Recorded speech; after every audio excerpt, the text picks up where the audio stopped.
Buenas noches, hermanos. Vamos a abrir una vez más nuestras Biblias en Primera Timoteo. Primera Timoteo, capítulo 3. Vamos a concluir esta breve serie que hemos introducido dentro de la serie de estudios expositivos de la carta con respecto a los requisitos que debemos tomar en consideración, a la hora de elegir a los hombres que han de conformar el liderato de una iglesia. Dice el apóstol Pablo: palabra fiel, si alguno anhela obispado, buena obra desea, pero es necesario que el obispo sea irreprensible, marido de una sola mujer, sobrio, prudente, decoroso, hospedador, apto para enseñar, no dado al vino, no pendenciero, no codicioso de ganancias deshonestas, sino amable, apacible, no avaro, que gobierne bien su casa, que tenga a sus hijos en sujeción con toda honestidad, pues el que no sabe gobernar su propia casa, ¿cómo cuidará de la iglesia de Dios? No un neófito, no sea que envaneciéndose caiga en la condenación del diablo. También es necesario que tenga buen testimonio de los de afuera, para que no caiga en descrédito y en lazo del diablo. Antes de nosotros pasar a considerar el resto del pasaje que hemos estado estudiando en estos últimos domingos, hay algo aquí en lo que yo quisiera llamar vuestra atención. Hemos estado diciendo que los creyentes deben autoexaminarse a la luz de lo que el apóstol Pablo dice en este pasaje. Sin embargo, es importante comprender que el propósito primario por el cual este pasaje se escribió no es para que nosotros nos autoexaminemos, sino para que otros nos examinen a nosotros. Era Timoteo quien tenía la responsabilidad de velar porque estas características estuvieran presentes en los hombres seleccionados para pastorear la iglesia del Señor. Y como la iglesia iba a estar involucrada dentro de esa selección, la iglesia también debía poner atención a las cualidades escritas en este pasaje. Este es el patrón que vemos, por ejemplo, en el libro de los Hechos, en el capítulo 6, cuando surgió un problema con las viudas de los griegos, o más bien de los hebreos helenos o helenistas, que estaban siendo desatendidas, y se eligieron lo que normalmente se conoce como los primeros diáconos de la iglesia. Dice en el capítulo 1, en aquellos días, en el capítulo 6, versículo 1, en aquellos días, como creciera el número de los discípulos, hubo murmuración de los griegos contra los hebreos, de que las viudas de aquellos eran desatendidas en la distribución diaria. Entonces los 12 convocaron a la multitud de los discípulos y dijeron: no es justo que nosotros dejemos la palabra de Dios para servir a las mesas. Buscad pues, hermanos, de entre vosotros a 7 varones de buen testimonio, llenos del Espíritu Santo y de sabiduría, a quienes encarguemos de este trabajo. ¿Quiénes eran los que debían buscar a esos que habrían de servir en la iglesia? La multitud que estaba reunida allí. El apóstol dijo: buscad de entre vosotros, pero él les dijo a ellos cuáles eran las cualidades que debían buscar en esos hermanos varones. Dice aquí que deben ser de buen testimonio, llenos del Espíritu Santo y de sabiduría, y más adelante diría llenos de fe, y ese es el patrón para la iglesia en el día de hoy. ¿A qué conclusión nos lleva todo esto? A que el llamamiento a la obra ministerial es como una moneda de dos caras. Por un lado, tenemos que decir con toda seguridad que es Dios quien llama al ministerio. Hermanos, toda persona que entra a pastorear en una iglesia debe estar convencido de que Dios lo ha llamado y lo ha cualificado para esa labor. Es Dios mismo quien llama al ministerio. El profeta Jeremías dice, Jeremías capítulo 3, versículo 15, os daré pastores conforme a vuestro corazón, o conforme al corazón de Dios, perdón. Os daré pastores, dice Dios. Es Dios quien da los pastores a la iglesia. En Mateo capítulo 9, versículo 38, el Señor dice a sus discípulos: orad al Señor de la grey, de la mies. ¿Para qué? Para que Él envíe obreros a su mies. Es Dios quien envía a los obreros. En Hechos capítulo 20, versículo 28, un texto que hemos citado muy a menudo en estos estudios, dice el apóstol Pablo: mirad por vosotros mismos y por todo el rebaño en que el Espíritu Santo os ha puesto por obispos. ¿Quién pone los obispos en la iglesia? Dice Hechos 20, 28, el Espíritu Santo. En Efesios capítulo 4, versículo 11, hablando del Señor Jesucristo, dice: y Él mismo constituyó a unos apóstoles, a otros profetas, a otros evangelistas y a otros los pastores maestros. ¿Quién los constituyó? El Señor Jesucristo.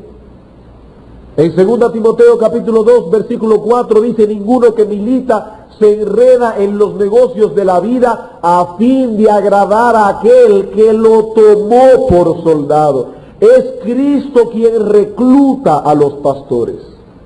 Así que no hay duda, hermanos, de que es Dios quien llama al ministerio. Pero podemos ver la otra cara de la moneda diciendo que ese llamamiento viene ordinariamente a través de la iglesia. Ese llamamiento viene ordinariamente a través de la iglesia. Los hombres que aparecen allí en Hechos capítulo 6, indudablemente que fueron elegidos por Dios primero. Sin embargo, la iglesia, llevándose de los criterios divinos, eligió a los hombres que ya Dios había elegido previamente. Pero es Dios quien llama a través de la iglesia. Hechos capítulo 13. En Hechos capítulo 13 tenemos el llamamiento a la obra misionera de Pablo y Bernabé. Hechos capítulo 13. Dice aquí: había entonces en la iglesia que estaba en Antioquía profetas y maestros: Bernabé, Simón el que se llamaba Níger, Lucio de Cirene, con Herodes el tetrarca, y Saulo. Ministrando estos al Señor y ayunando, dijo el Espíritu Santo: apartadme a Bernabé y a Saulo para la obra a que los he llamado. Y entonces, habiendo ayunado y orado, les impusieron las manos y los despidieron. Nosotros vemos en ese texto que el Espíritu Santo no le dijo directamente a Pablo y a Bernabé: váyanse a la obra. Eso no es lo que el texto dice. El texto dice que el Espíritu Santo dijo a la iglesia: apártenme ustedes a Saulo y a Bernabé. Ese llamamiento de Dios viene a través de la iglesia ordinariamente. Es ese tipo de llamamiento que algunos teólogos le llaman el llamamiento externo al ministerio. Charles Bridges, en su libro El Ministerio Cristiano, dice con respecto a ese llamamiento externo que es una comisión recibida y reconocida por una iglesia. No ciertamente cualificando al ministro, porque eso lo hace Dios, sino más bien acreditando a aquel a quien Dios interna y apropiadamente ha cualificado. Entonces, ¿cuáles son las dos caras de la moneda del llamamiento? Dios llama y cualifica al ministerio, pero cuando Dios llama y cualifica para el ministerio, la iglesia debe darse cuenta. ¿Y cómo se da cuenta la iglesia? A la luz de las cualificaciones que aparece en 1 Timoteo capítulo 3 y en Tito 1. Es por eso que la iglesia tiene que prestar atención a esos requisitos y verificar hasta dónde están presentes en aquellos que serán llamados a ejercer el pastorado. Dice el apóstol Pablo: el que anhela obispado, buena obra desea, pero es necesario que el obispo sea irreprensible. Él no es un ser perfecto, pero dentro de las imperfecciones propias de su humanidad, estas cualidades se encuentran generalmente presentes en él. O en otras palabras, este es su patrón de comportamiento. Él posee y merece una buena reputación en 4 áreas básicas. Primero, en su carácter personal, eso ya lo vimos anteriormente. Segundo, en su vida familiar. Tercero, en su madurez espiritual. Y cuarto, en su testimonio en el mundo. Habiendo entonces considerado en los estudios anteriores el carácter personal o moral del pastor, pasemos a considerar ahora los otros aspectos que deben ser tomados en cuenta. Primero, su carácter. Segundo, su vida familiar. Versículos 4 y 5. Dice el apóstol aquí que el pastor debe gobernar bien su casa, que tenga a sus hijos en sujeción con toda honestidad, pues el que no sabe gobernar su propia casa, ¿cómo cuidará de la iglesia de Dios? Y aquí vemos una vez más, hermanos, van a perdonar que ya mi garganta está llegando a su fin. Vemos una vez más que no era el plan de Dios que los obispos, pastores o ancianos, que son exactamente lo mismo, fuesen célibes. No es obligatorio que el pastor sea casado, pero se presupone que el hombre que es llamado a ocupar el pastorado en una iglesia probablemente será casado. En la historia de la iglesia nosotros vemos que el hecho de que al día de hoy algunos líderes religiosos se quedan solteros supuestamente para servir a Dios, eso no tiene un apoyo en la Escritura. No fue por un exégesis de la palabra de Dios que esos hombres se han quedado solteros, no. Hay otras razones que llevaron a la iglesia oficial a pedir a sus siervos que se quedaran célibes. ¿Y cuáles fueron esas razones? Bueno, por un lado, indudablemente aquí tiene que ver la influencia del gnosticismo. Los gnósticos veían que el alma era lo puro en el hombre y que el cuerpo era inherentemente malo. Por lo tanto, el alma estaba algo así como aprisionada dentro del cuerpo. El cuerpo, según los gnósticos, era la prisión del alma. Por esa razón, las actividades corporales, como comer, beber y aún tener relaciones con una mujer, aún dentro del marco lícito, eran cosas que el hombre debía suprimir voluntariamente, de tal manera que el alma pudiera salir libre. Así vemos, por ejemplo, que en el siglo II, una de las sectas heréticas que surgió dentro del gnosticismo y contra la cual la iglesia tuvo que luchar fuertemente, fue contra la secta de Marción. Marción fue un gnóstico hereje y este hombre le prohibía a los miembros de su iglesia casarse. Y si alguna persona llegaba al marcionismo ya casado, él ordenaba que se separara de su mujer y nunca jamás tuviese con ella relaciones íntimas. Y no hay duda de que esa influencia gnóstica llegó a penetrar dentro de la iglesia del primer siglo, y eso lo vemos en la forma en que se exaltaba el martirio cristiano. El segundo problema que hubo, que llevó a la iglesia católica romana a pedir a sus siervos que fuesen célibes, fue la sobreexaltación de los sacramentos. La sobreexaltación de los sacramentos. Por ejemplo, en el concilio de Florencia, en el año 1439, se prohibió el matrimonio a todos aquellos que entrasen en una orden, o sea, una orden sagrada.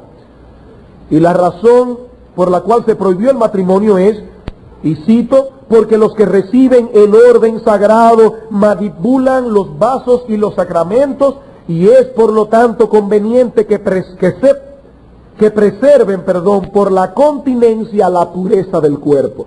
Noten cómo ellos entendían que quedarse célibe preservaba la pureza del cuerpo, como si el tener relaciones íntimas fuera en cierta forma impuro.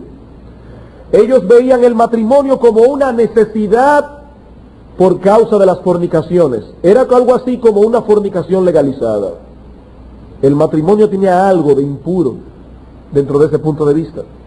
Y debo repetir aquí otra vez que esto fue un largo proceso, porque alguien se puede espantar y oír que esto se declaró en el año 1439, pero ya se venía practicando desde hace muchísimo tiempo. En el año 692, por ejemplo, 692, ya se había declarado en la iglesia oriental que nadie podía casarse después de la ordenación, y que en el caso de un hombre casado fuese elegido para el episcopado, debía separarse de su esposa y meterla en un convento. Y eso fue en el año 692.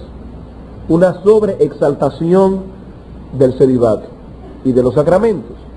Y en tercer lugar, y esto, si aquí hay alguna persona católica puede buscarlo en la historia, yo no estoy aquí para ofender a nadie, pero también había un deseo de que las posesiones de los sacerdotes se quedaran en manos de la iglesia católica. Y ese problema pesó mucho. Cuando un sacerdote moría, todas sus posesiones pasaban a manos de su familia. Pero si este hombre era célibe, todas sus posesiones pasaban a manos de la iglesia. Y por esa razón, ya esta razón económica pesó tanto que se llevó a la iglesia a prohibir el matrimonio en los sacerdotes, los obispos y toda la jerarquía que ellos poseen. Pero eso no es bíblico. Eso no es escritural. En 1 Timoteo capítulo 3, versículo 2 dice claramente, es necesario que el obispo sea irreprensible, marido de una sola mujer. Y en el capítulo 4, versículo 13 dice claramente, voy a leer versículo 1, el Espíritu dice que en los postreros tiempos algunos se apartarán de la fe, escuchando a espíritus engañadores y a doctrina de demonios por la hipocresía de mentirosos que teniendo cauterizada la conciencia prohibirán casarse. Prohibirle a un hombre casarse puede sonar muy santo, pero dice el apóstol Pablo que esos son doctrinas de demonios, por hombres mentirosos que tienen cauterizada la conciencia. Y en 1 Corintios capítulo 9 vemos que todos los apóstoles, incluyendo al apóstol Pedro y a los hermanos de Cristo, eran casados. El apóstol Pablo y Bernabé eran en ese sentido una excepción. Dios no le pide a sus ministros que sean célibes, tampoco los obliga a que sean casados, pero indudablemente en la época del apóstol Pablo, cuando se escribió este texto, la mayoría lo era. Era lo más común que el pastor fuera casado. ¿Y qué nos dice el apóstol Pablo aquí? Que antes de poner a un hombre en el ministerio debemos chequear su casa. Dice el apóstol aquí que un pastor, antes de ser elegido, debe haber dado testimonio de que él gobierna bien su casa. Que él gobierna bien su casa. ¿Y qué significa gobernar bien una casa? Bueno, significa muchas cosas. Por un lado, indudablemente significa que ese hombre asume la responsabilidad de ejercer la autoridad que le ha sido conferida por Dios. La palabra gobernar significa literalmente ser cabeza, estar al frente o ejercer dominio. El hombre ha sido colocado por Dios como cabeza de su casa. Él está al frente de su casa. Él tiene una autoridad delegada por Dios sobre su esposa y sobre sus hijos. Y por lo tanto, el pastor que gobierna bien, lo primero que hace es que gobierna. Él asume la responsabilidad de esa autoridad delegada. Él es el que va delante de su familia proveyendo dirección espiritual y de todo tipo a su esposa y a sus hijos.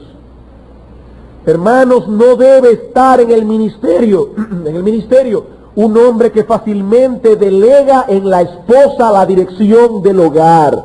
Ese hombre no debe estar en el ministerio. Alguien que es irresponsable en el ejercicio de la autoridad que le ha sido conferida.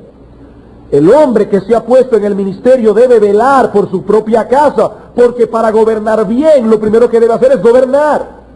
Su gobierno debe estar presente en su hogar. Él debe velar por su familia.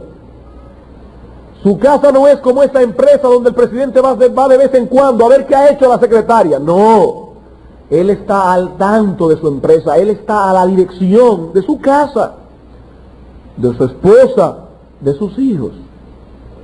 Él no es el tipo de hombre que llega y se sienta y dice: mi amor, los niños están haciendo mucha bulla, para que ella los corrija. No, ese hombre no hace eso. Él gobierna su casa. Él provee para los suyos. Él está al tanto de lo que pasa con su familia. Él gobierna bien. Por otra parte, el gobernar bien una casa incluye que esa autoridad conferida es ejercida con firmeza, pero al mismo tiempo con sabiduría y amor.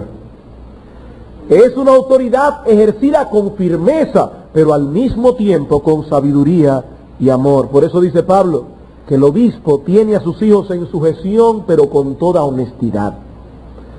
¿Y qué significa esto de con toda honestidad? El comentarista Hendrickson dice: esto es que debe ser hecho de tal manera que la firmeza del padre haga aconsejable que el hijo obedezca.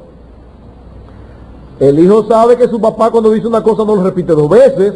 Su firmeza le hace aconsejable a su hijo obedecer, pero su sabiduría consigue que el hijo encuentre que es natural obedecer y que su amor haga que para el hijo sea un placer obedecer. Noten, firmeza, sabiduría, amor. La firmeza le dice al hijo, es aconsejable que obedezca. La sabiduría del padre hace que el hijo vea natural obedecer. Y el amor manifiesto de su padre hace que el hijo vea como un placer obedecer. Y no solo su hijo, sino también su esposa. Yo añadiría algo más de lo que dice Hendrickson aquí, su esposa también. Es un hombre que ejerce su autoridad, pero en el marco de la sabiduría, en el marco de la firmeza y en el marco del amor.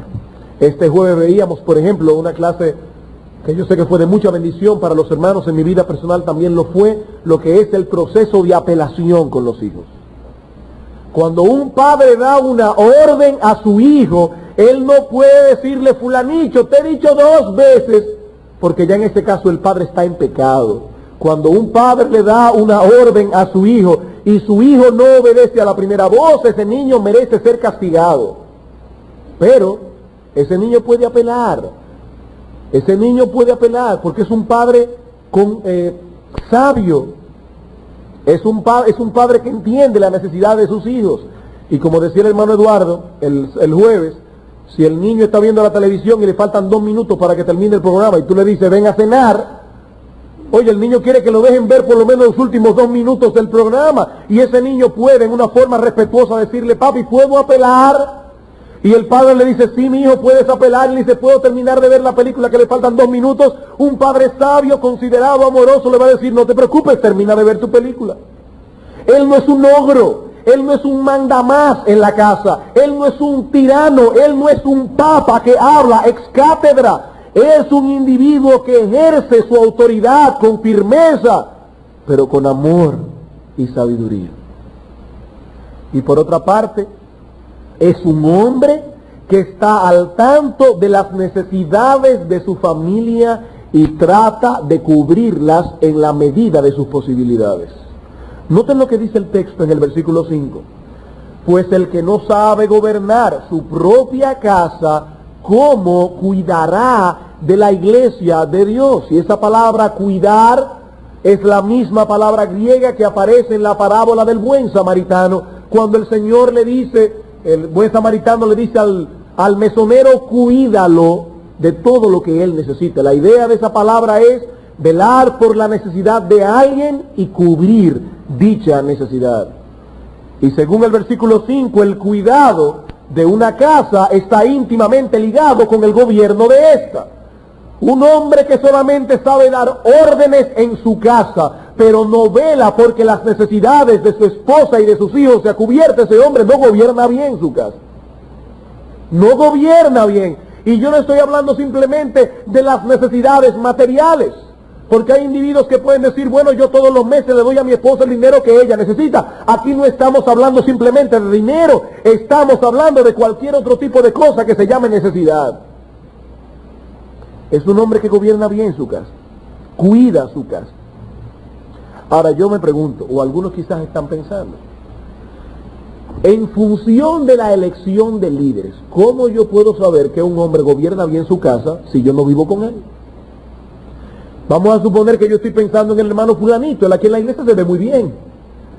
Pero ¿cómo yo puedo saber que ese individuo gobierna bien su casa? Porque yo no vivo con él. El apóstol Pablo nos da la respuesta. Dice él, miren a sus hijos.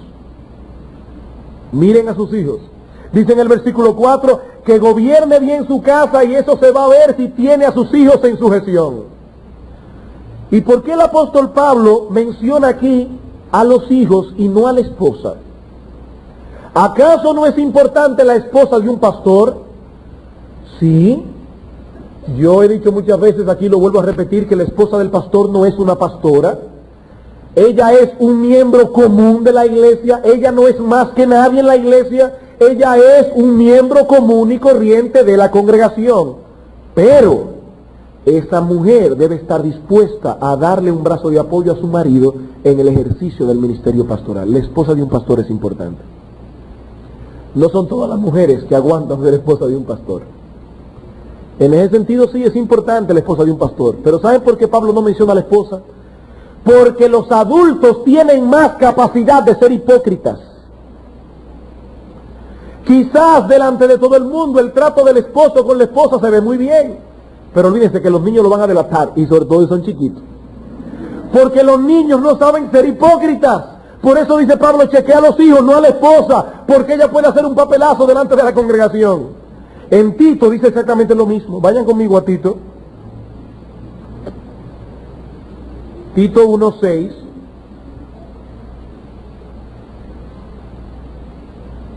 Olvídense, tú puedes decir al niño, fulano viene para acá, pórtate bien, pero olvídense que si ellos no lo hacen a la entrada, lo hacen a la salida. Usted puede estar seguro. Dice aquí en el capítulo 1, versículo 6, que solamente debe ser elegido el que fuere irreprensible marido de una sola mujer y que tenga hijos creyentes. Aquí hay un problema, porque la palabra creyentes que aparece aquí, el griego pistis, puede significar dos cosas. Puede significar creyente en el sentido de que esa persona se ha convertido, o puede significar fiel, fiel. Algunos dicen que todos los hijos de los pastores deben ser cristianos, pero eso tiene un problema muy serio, muy serio. No voy a meterme en todas las implicaciones teológicas que eso tiene, pero hay un problema más serio aún, práctico. ¿A qué edad se debe exigir que los niños del pastor sean convertidos? Porque yo tengo 3 hijos y hay uno que yo estoy seguro que es un impío, el de 2 años. Ahora fíjense, yo sé que quizás ustedes van a decir, no, pero todavía a él no se le puede exigir ser creyente, está bien. Entonces, ¿a qué edad se lo exijo? ¿A qué edad un hijo no convertido descualifica al pastor? ¿A qué edad? Eso no podría ser determinado. Yo creo que la palabra pistis allí se debe traducir fiel. Y el contexto mismo del pasaje lo da a entender. Note que dice, hijos fieles, vamos a decirlo así, que no estén acusados de disolución ni de rebeldía.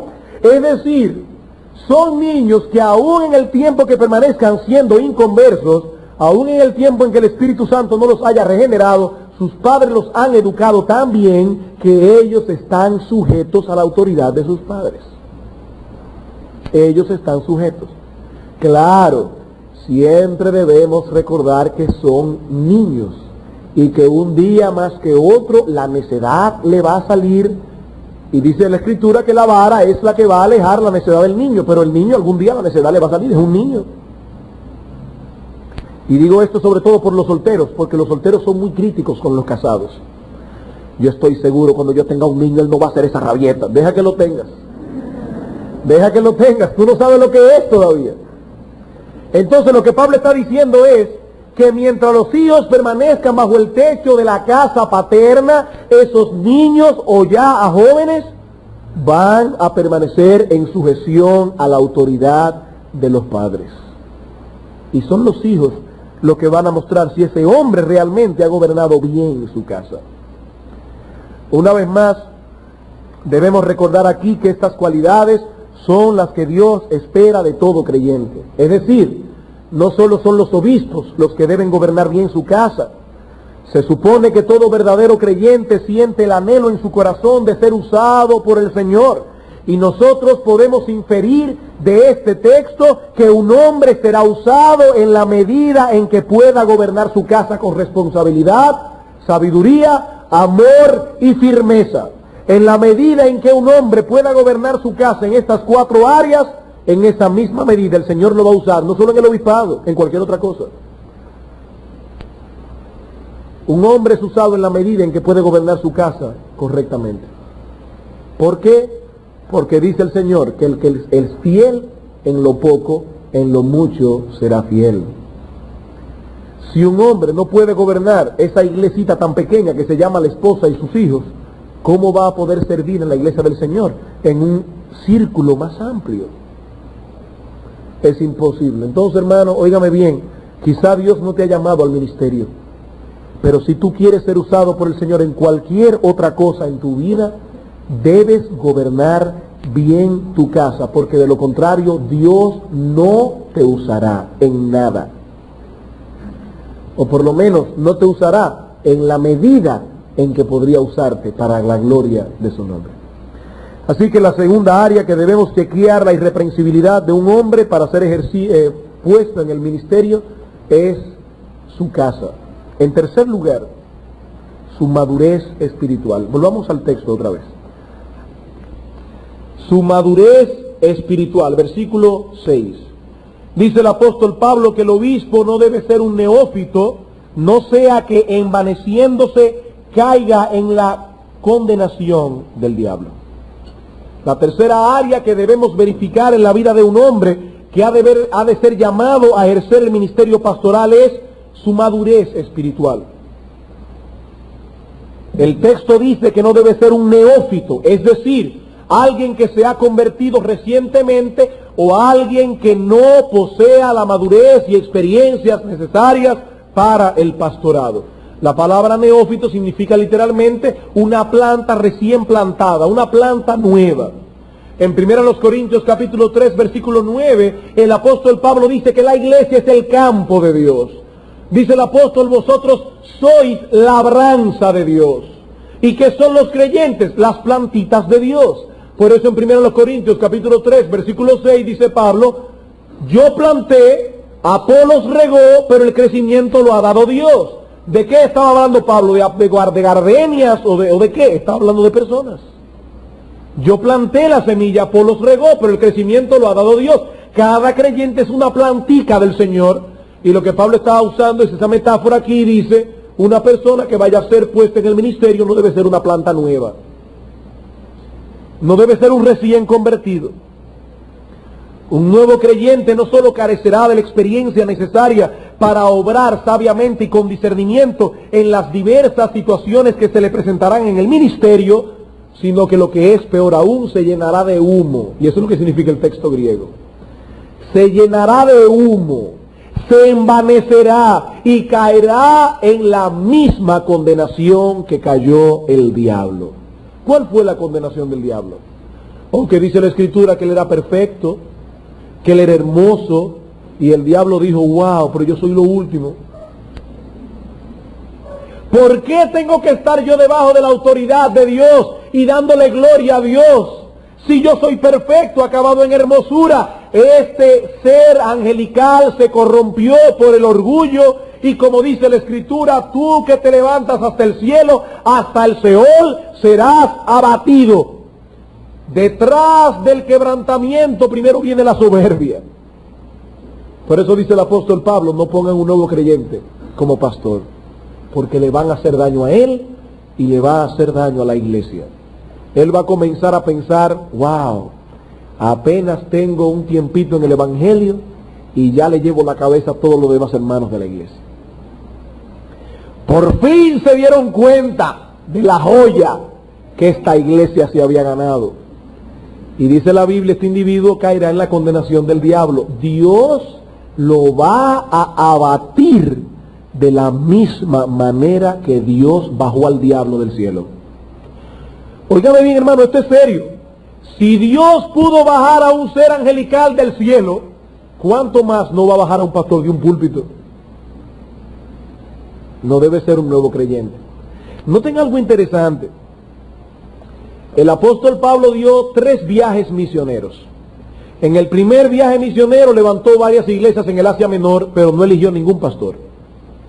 Cuando el apóstol Pablo volvió en el segundo viaje misionero, entonces eligió pastores en la iglesia en Hechos 14:23. Ahí es que dice que él y Bernabé constituyeron ancianos en cada iglesia. ¿Por qué no lo hicieron en el primer viaje misionero? Porque ahí no había nadie que pueda ser pastor. Lo hicieron en el segundo viaje misionero. En ese primer viaje misionero Timoteo se convirtió, pero Pablo no se lo llevó a la obra ministerial. ¿Cuándo se llevó Pablo a Timoteo para ser misionero? En el segundo viaje misionero, cuando él tenía por lo menos 5 años de convertido. Y el mismo apóstol Pablo, que fue convertido por Jesucristo y que fue discipulado por Cristo, entró a la obra ministerial por lo menos 10 años después de su conversión. Moraleja, Dios no tiene la prisa que tenemos nosotros. Dios no tiene esa prisa. Cuando Dios quiere hacer una mata de calabaza, la hace en 6 meses. Pero cuando quiere hacer un roble, le dura 20 años. Dios no tiene la prisa nuestra. Y por eso dice el apóstol Pablo, no pongan al nuevo creyente en el ministerio. Pero es que él es muy fogoso, déjalo ahí, que madure ese fuego, que ese celo lo va a llevar a cometer muchísimos errores. Y créanme, hermanos, se lo estoy diciendo por experiencia personal. Yo a veces veo esta iglesia y yo no sé cómo ha llegado hasta aquí. Honestamente. Porque cuando esta iglesia comenzó, todo lo que estaban ministrando éramos jóvenes y cometimos errores graves contra el cuerpo de Cristo. cometimos errores graves. ¿Por qué? Por causa de nuestra inmadurez, por causa de nuestra juventud. Alguien puede preguntar, ¿y a los cuántos años después de la conversión uno deja de ser nuevo creyente? Bueno, hermano, eso es difícil de establecer porque la Biblia no lo dice. Por lo menos tenemos el patrón de Timoteo, que dejó de ser nuevo creyente cuando tenía por lo menos 5 años de convertido, pero eso no es un patrón, eso no es un modelo. Ahora, ¿sabe lo que sí debemos notar? Y eso sí es claro en la Escritura. Lo importante es que el individuo sea maduro, no importa cuántos años de convertido tenga. Hay creyentes de 5 años en la fe que son creyentes maduros en el Señor. Hay creyentes de 15 años en la fe que son unos niños en Cristo. Entonces el problema no está en la edad cronológica. Estaba leyendo en estos días el diario, el emocionante diario de George Whitefield.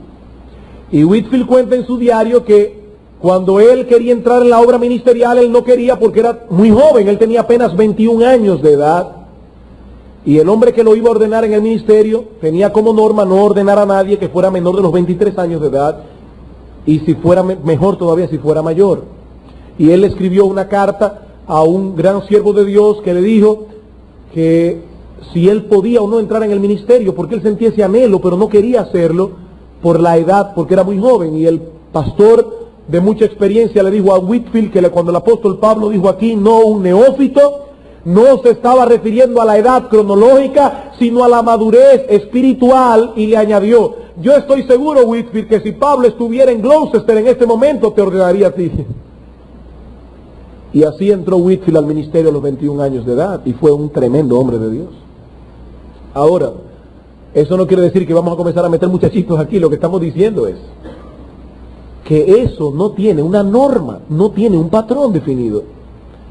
Hay personas que entran jóvenes al ministerio, hay personas que entran viejos al ministerio. Moisés entró a los 80 años al ministerio. Si usted tiene 80 años, todavía está a tiempo. El apóstol Pablo entró al ministerio posiblemente a los 45 años de edad.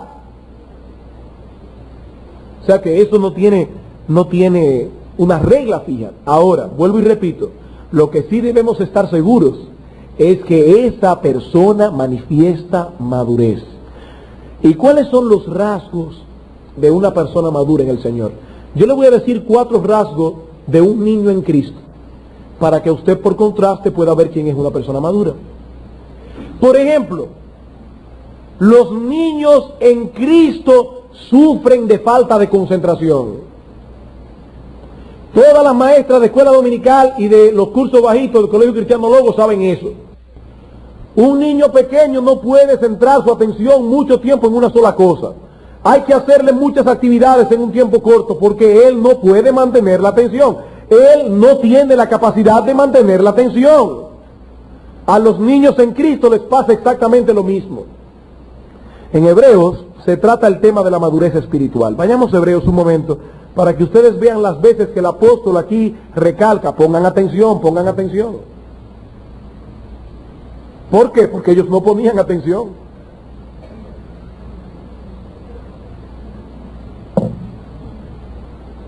Dice en el capítulo 2 de Hebreos, versículo 1, por tanto es necesario que con más diligencia atendamos, pongamos atención a las cosas que hemos oído.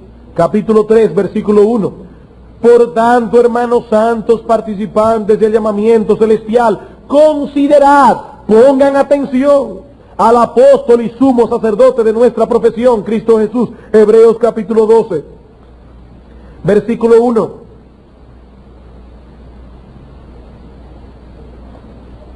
Por tanto, nosotros también, teniendo en derredor nuestro tan grande nube de testigos, despojémonos de todo peso y del pecado que nos asedia y corramos con paciencia la carrera que tenemos por delante, poniendo, y eso es poniendo y manteniendo los ojos en Jesús, versículo 3, considerad, pongan atención a aquel que sufrió tal contradicción de pecadores, etc.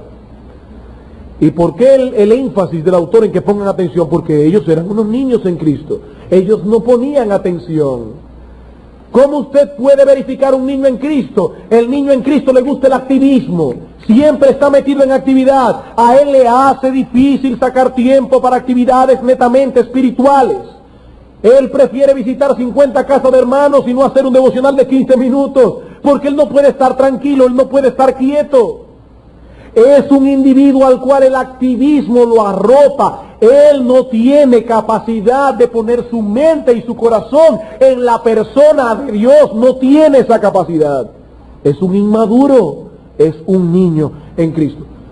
De paso, yo no estoy diciendo que para el maduro en Cristo el hacer un devocional le es fácil. A todo el mundo le es difícil hacer un devocional y someter su carne. Pero el maduro la somete, aún a pesar de la lucha que tiene, la somete.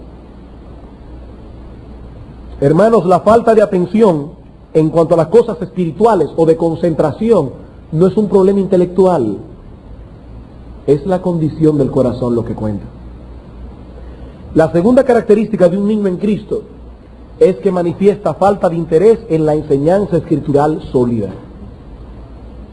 No manifiesta interés en la enseñanza escritural sólida. Hebreos capítulo 5. A partir del versículo 11, yo creo personalmente que ahí el apóstol se está refiriendo a personas inconversas, yo tengo esa convicción, pero creo que se aplica perfectamente a los creyentes. Hebreos capítulo 5, versículo 11. Acerca de esto tenemos mucho que decir y difícil de explicar, por cuantos habéis hecho tardos para oír, porque debiendo ser ya maestros después de tanto tiempo, tenéis necesidad de que se os vuelva a enseñar cuáles son los primeros rudimentos de la palabra de Dios, y habéis llegado a ser tales que tenéis necesidad de leche y no de alimento sólido.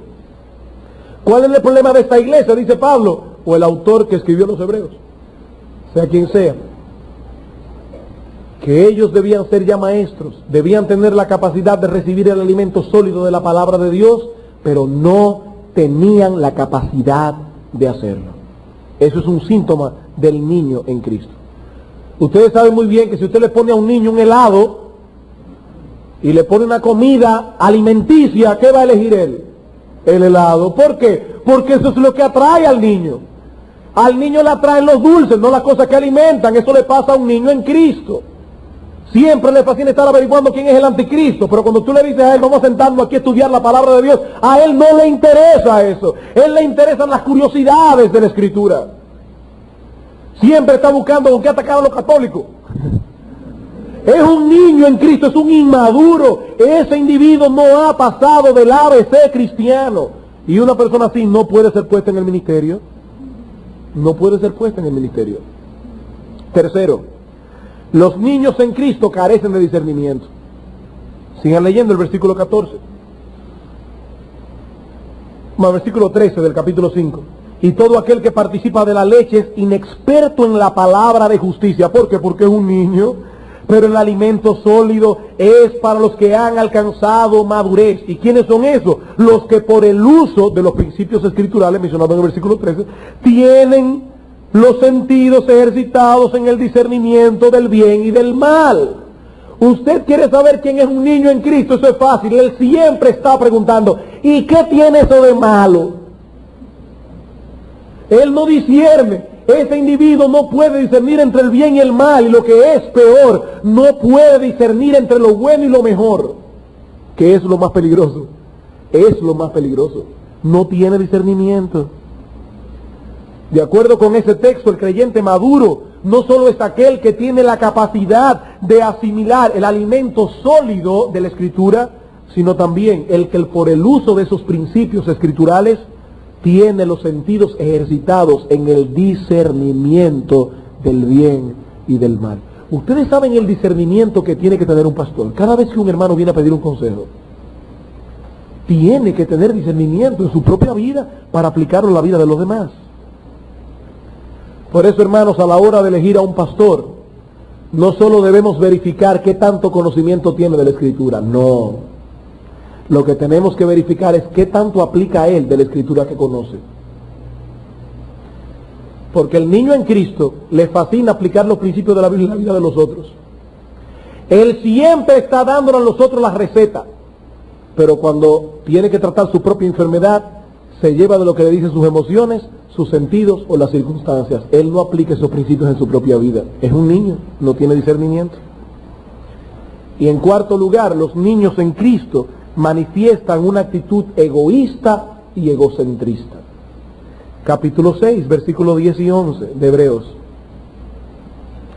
Porque Dios no es injusto para olvidar vuestra obra y el trabajo de amor que habéis mostrado hacia su nombre, habiendo servido a los santos y sirviéndoles aún, pero no todos estaban a ese nivel. Deseamos que cada uno de vosotros muestre la misma solicitud hasta el fin, para plena certeza de la esperanza.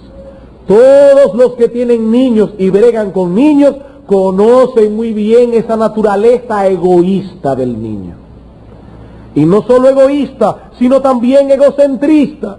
Él desea que todo el mundo gire alrededor de él y de sus caprichos. Y por supuesto, eso lo lleva a despreocuparse completamente de los demás. ¿Cuál es el tema favorito de su conversación? Él. Usted quiere notar a un niño en Cristo, siempre está hablando de sus planes, siempre está hablando de sus problemas, siempre está hablando de sus metas, siempre está hablando de sus agobios, siempre está hablando de sus enfermedades, siempre está hablando de él, de él, de él. Él quiere que el mundo entero gire alrededor de él. Él es el centro del universo, él es el cosmos. Eso es un niño en Cristo. Y una persona que manifieste estas inquietantes características no debe ser colocada en la posición pastoral. ¿Por qué? Porque ese cargo requiere madurez espiritual. Por eso no debemos poner nuestros ojos en un nuevo creyente, ni tampoco en un viejo creyente que sea un niño en Cristo. No debemos poner nuestros ojos, por más simpático que sea, por más conocimiento de la Escritura que tenga, puede ser un teólogo, pero no lo pongan como pastor, por favor, por el bien de sus propias almas. Por el bien de sus propias almas. Por supuesto, estas cualificaciones de madurez que aparecen en 1 Timoteo deben poner a todos los hermanos de la iglesia a autoevaluarse. A todos los hermanos de la iglesia. Hermano, déjame hacerte una pregunta. ¿Estás tú en este momento, ahora, presente, a la altura que deberías estar dado el tiempo que tienes convertido?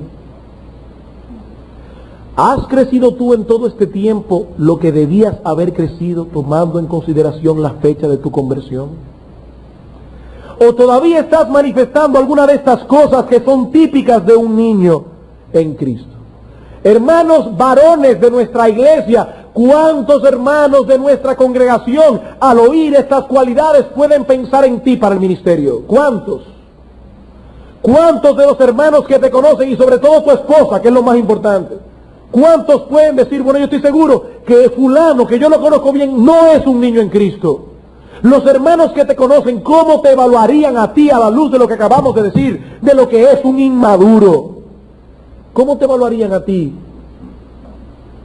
¿Qué tanto has usado los medios de la gracia que Dios te ha dado para crecer en la gracia y el conocimiento de nuestro Señor Jesucristo? ¿Estás avanzando diariamente en tu vida cristiana? Si tú te evalúas hoy a la luz de lo que eras hace 6 meses atrás, ¿estás creciendo o estás estancado? Si estás estancado, no estás estancado, estás decreciendo. Porque en la vida cristiana nadie se estanca. O se camina para adelante o se camina para atrás. Como decía Facundo Cabral, yo no sé quién llega más lejos, si la montaña o el cangrejo.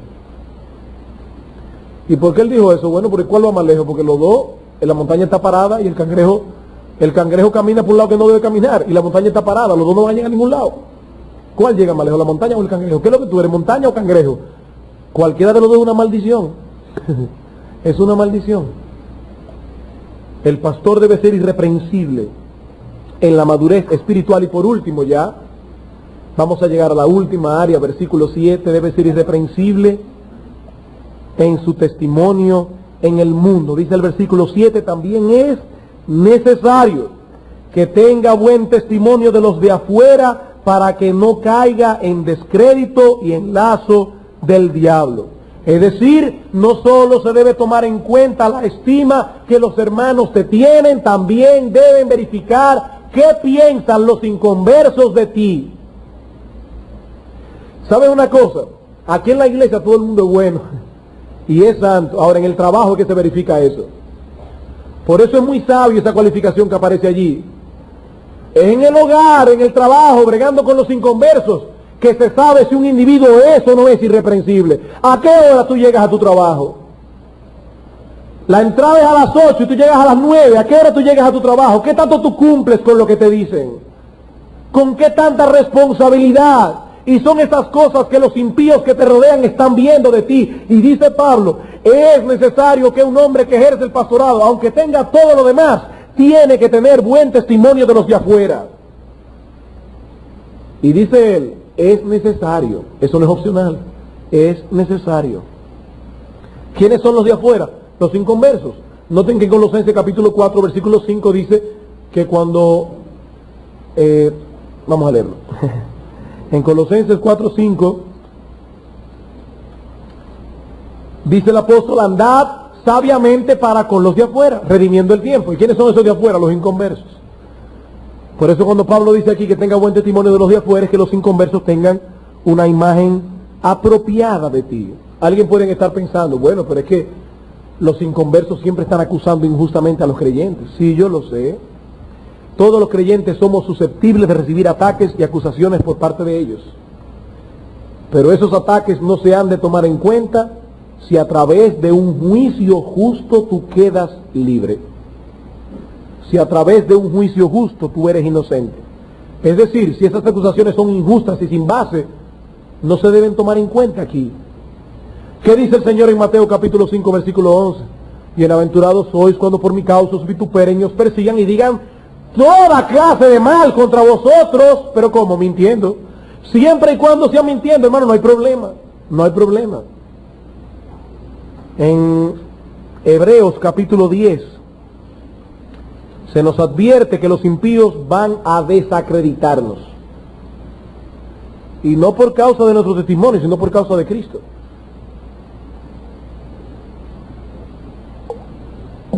Hebreos 10:33. Hablando de los combates que recibían estos hermanos, dice por una parte, ciertamente con vituperio. ¿Y saben algo? La palabra vituperio que aparece aquí en el texto griego es la misma palabra que aparece en 1 Timoteo capítulo 3. Cuando dice que tenga buen testimonio de los de afuera para que no caiga en descrédito. La palabra descrédito allí es la misma vituperio aquí. Aquí se nos está diciendo que los inconversos van a tratar de desacreditarnos. Pero eso no es tomado en cuenta porque obviamente es sin base, es mintiendo. Hebreos capítulo 13, versículo 13. Dice, salgamos pues a él fuera del campamento llevando su vituperio. La misma palabra otra vez. Todo el que es cristiano es susceptible a ser desacreditado injustamente por causa de los impíos. Por eso el apóstol Pedro nos da la salida aquí. En 1 de Pedro capítulo 4, versículo 14 y 15,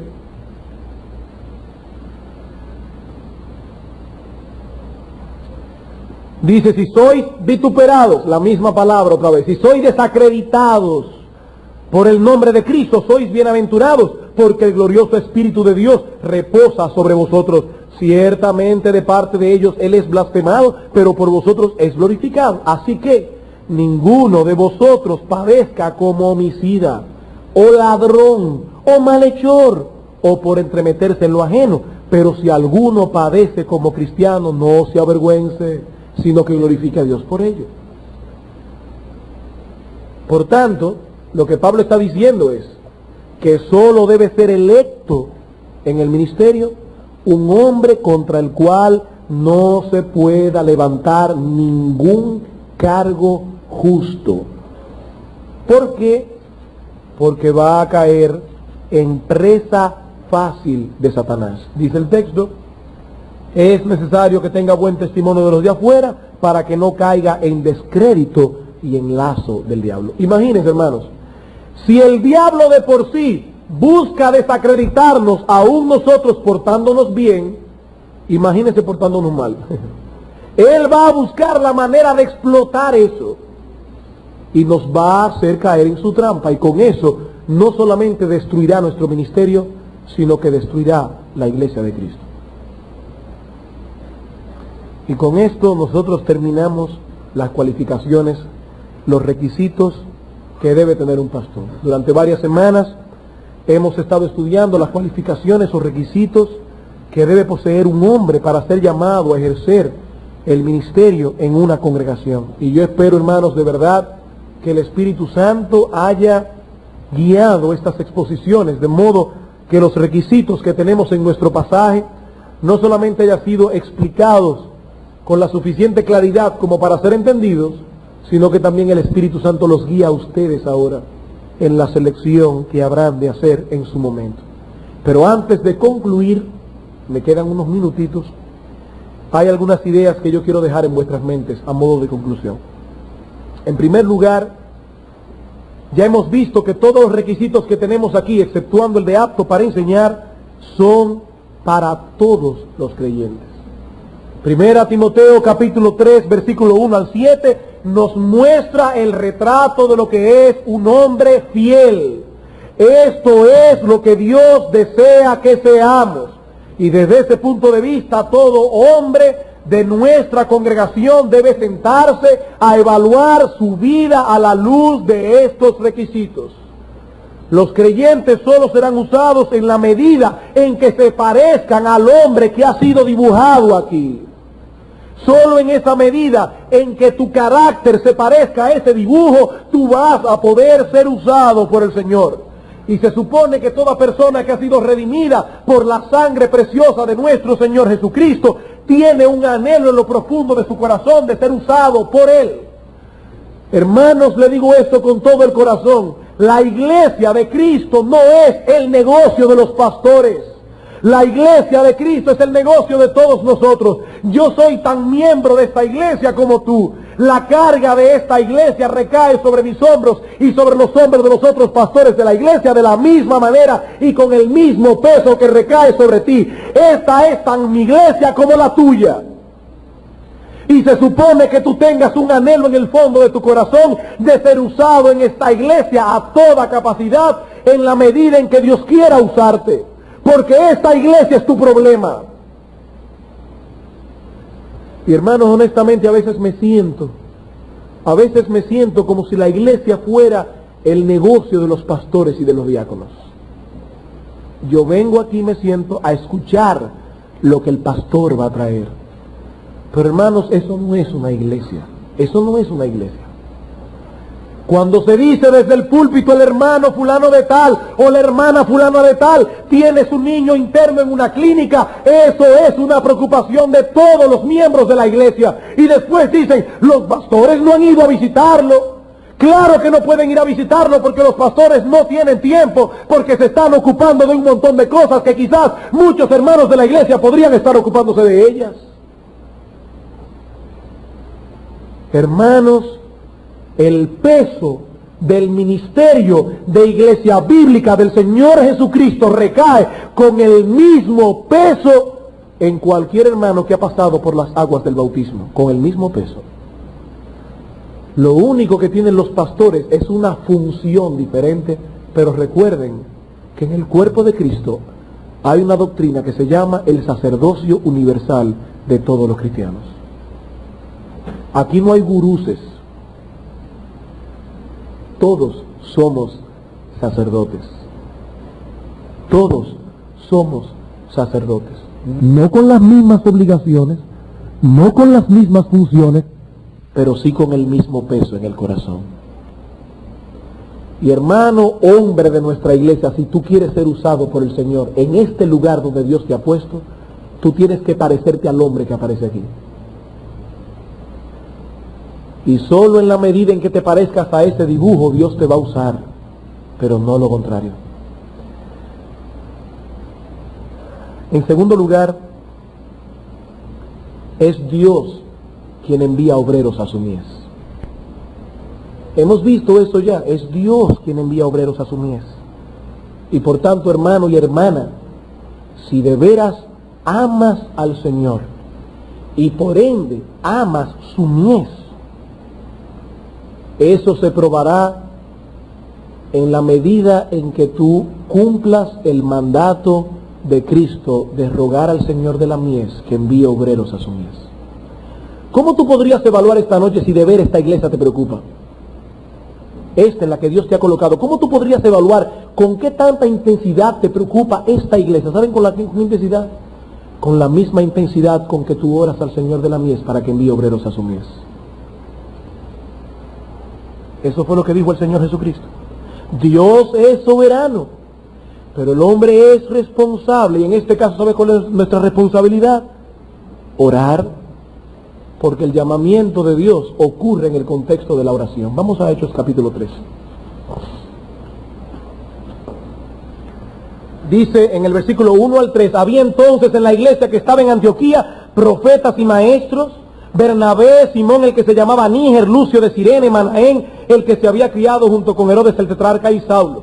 Ministrando estos al Señor y ayunando, dijo el Espíritu Santo, apartadme a Bernabé y a Saulo para la obra que los he llamado. Entonces, habiendo ayunado y orado, les impusieron las manos y los despidieron. ¿En qué contexto fue que Dios levantó a ese gran hombre que se llamó el apóstol Pablo? En el contexto de una iglesia que estaba ayunando y orando al Señor. Ustedes quieren de veras que Dios levante hombres en nuestra iglesia que puedan conmover los cimientos y las puertas del infierno. La iglesia tiene que orar y ayunar con intensidad, pidiendo al Señor de la mies que envíe obreros a su mies. Y con la intensidad en que tú le pides eso a Dios, con esa misma intensidad te preocupas tú por esta iglesia. Y por último, en Mateo capítulo 9, versículo 38, el Señor le dijo a los apóstoles, rogad al Señor de la mies que envíe obreros a su mies. ¿Y quiénes fueron los enviados? Ellos mismos. En el capítulo 10, ahí mismo en el versículo 5, dice, a esos 12 envió Jesús. ¿A quiénes? A esos que estaban orando. Hermano, déjame hacerte una pregunta. Cuando tú oras al Señor y le dices, oh Dios, envía obreros a tu mies, yo quiero que tú te cuestiones en tu corazón si tú estás dispuesto a dejar las redes atrás y ser apartado por el Señor para el ejercicio de su santo ministerio. Porque cuando un hombre, varón, le ora a Dios y le dice, Señor, envía obreros a su mies, en su corazón tiene que decirle, Dios mío, si me das a mí ese privilegio, aquí estoy yo dispuesto a hacerlo. No basta simplemente con orar, Señor, envía a otro. Cuando Dios le hizo ver a Isaías su gloria y le dijo, ¿a quién enviaré? ¿Y a quién irá por nosotros? El profeta lo dijo, Señor, yo conozco un amigo mío. Dice la Biblia que Isaías dijo, aquí, viene aquí, Señor, envíame a mí. Yo quiero que me des ese privilegio de ser enviado por ti al ministerio. Si algún hermano de la iglesia dice, lo que pasa es que a mí me da miedo honestamente la obra pastoral, créeme, ese miedo es correcto. Yo no te criticaré ese miedo. Si a mí me hubieran enseñado en una pantalla en Cinemascope lo que yo iba a pasar en el ministerio, yo no hubiera salido corriendo. No es incorrecto que tengas miedo, porque la obra realmente es fuerte y es pesada. Si el miedo es por la labor, hermano, eso es normal. Pero si sientes que tus comodidades no te permitirán echar a un lado tus planes, eso entonces no es normal. Eso se llama desamor por el Señor Jesucristo y desamor por su grey. Una de las historias que más me impresionan a mí en la historia de la iglesia fue el llamamiento al ministerio de Juan Calvino. ¿Qué llamamiento más particular? Juan Calvino con 24 años se dirigía hacia Estrasburgo, porque él quería descansar, un hombre muy enfermizo, medio tímido, y él quería irse a Estrasburgo a dedicarse a escribir libros y estudiar toda su vida. Solo que tuvo una desgracia para su plan, porque fue una bendición del Señor, y es que al llegar a Ginebra se encontró nada más y nada menos que con Guillermo Farel. Guillermo Farel, podemos decir que él era un trueno hecho hombre, y cuando Farel se enteró que Calvino estaba en Ginebra, inmediatamente fue para el mesón donde él estaba y le dijo: Calvino, aquí hay una obra grande. Calvino, Ginebra necesita un hombre de la talla teológica tuya. Y Calvino le dijo: yo no puedo pastorear aquí, porque yo voy a Estrasburgo para descansar, mi salud no me lo permite. Y dice la Biblia que Guillermo Farel le puso las manos a este hombre en la cabeza y le dijo: que Dios maldiga tu descanso. Y claro, con un llamamiento así, Calvino se fue a la obra ministerial. Hermano, ¿sabes una cosa? Si Dios te está poniendo el peso en tu corazón de irte al ministerio, y lo que no quieres es dejar tu profesión, tus planes, tus anhelos de progreso, que Dios maldiga tu progreso. Cuando un hombre se postra en oración y le dice: Señor, envía obreros a tu mies, tiene que estar seguro en su corazón de que él estaría dispuesto a pasar hambre y a sufrir por causa del testimonio de Cristo. Si no, ni ores. No le pidas al Señor que envíe obreros a su mies. Primero pídele a Dios que cambie tu corazón de piedra y te ponga un corazón de carne. Pídele a Dios que te quite tu amor al mundo y te haga sentir por un momento lo que es el peso del infierno. La mies sigue siendo mucha, hermanos, y los obreros siguen siendo pocos.